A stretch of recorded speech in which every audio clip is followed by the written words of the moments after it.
Another ayuda ng Kim Pao, twinning sunglasses, nagkataon nga lang ba?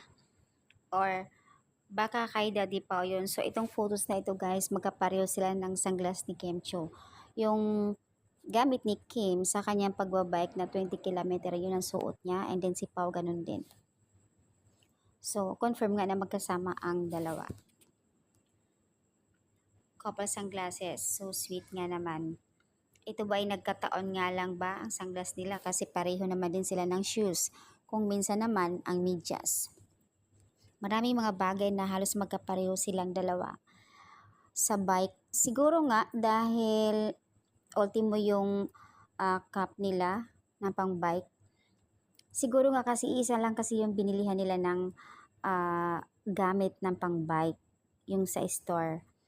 Baka kaya siguro halos pareho sila ng design, magkaiba lang ng kulay. But happy to see you another nagkataon lang moment ng Kim Pao. Pero baka twinning sila talaga kasi nagbabike din si Pao. Yan din ang suot niya. So guys, wait lang natin yung mga upload ng mga friends nila kasi nga magkasama nga yan sila magbike. So have fun Kim Pao, happy to see you. Ayan, ang ganda kasi tingnan na halos pare-pareho sila ng mga kagamitan. Shoes din nila magkapareho din.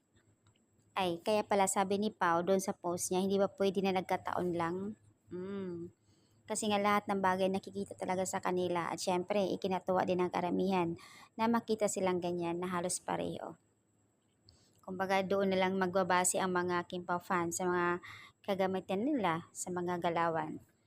Tuwang-tuwa naman ang ibang mga netizens, lalo na yung mga solid Kim Pao sa mga ganito.